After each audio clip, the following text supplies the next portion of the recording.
John Dewey, father of the modern public education system, he said, "There is no God and there is no soul. Hence, there are no needs for the props of traditional religion." With dogma and creed excluded, immutable, unchangeable truth is also dead and buried. There's no such thing as absolute truth. And there is no room, he said, for fixed natural laws or moral absolutes. Bertrand Russell, a well thought of, highly extolled philosopher, educator, and atheist in the major colleges in this country. He wrote this book in the 50s, The Impact of Science on Society. He says, now listen to this. He says, "I think the subject which will be of most importance politically is mass psychology. Its importance has been enormously increased by the growth of modern methods of propaganda.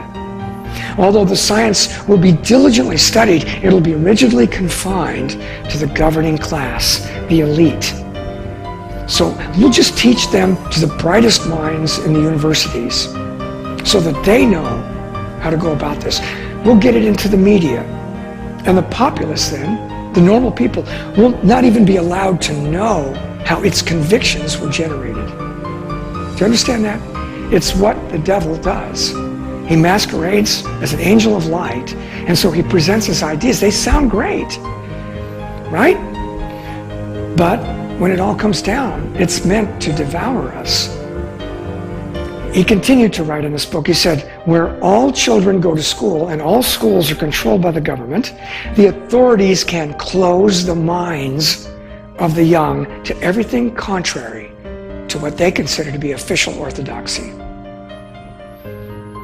Close their minds. Isn't it difficult these days talking to people about our faith? They don't even want to talk about it. They have closed minds from the very beginning.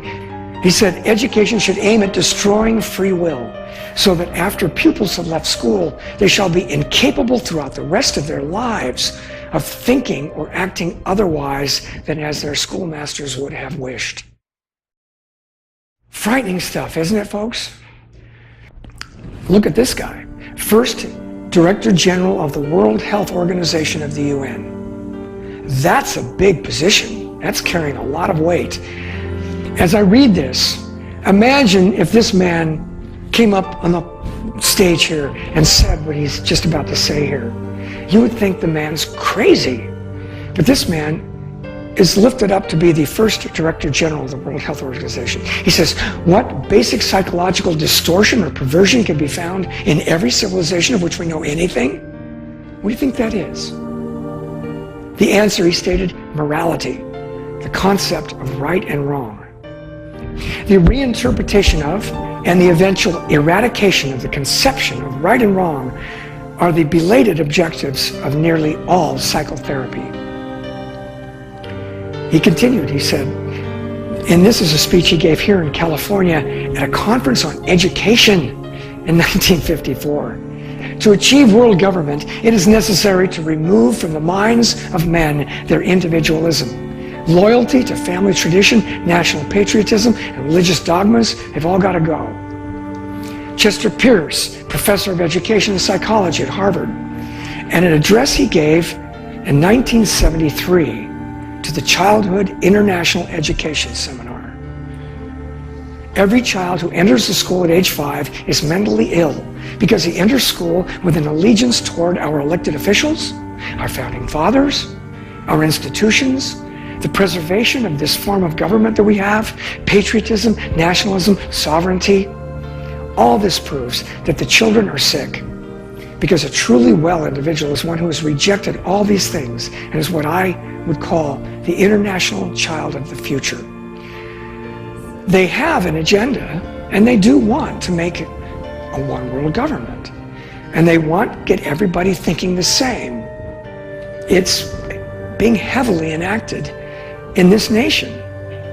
This fellow was an influential American journalist in 1945. He wrote, "The aim of public education is not to spread enlightenment at all.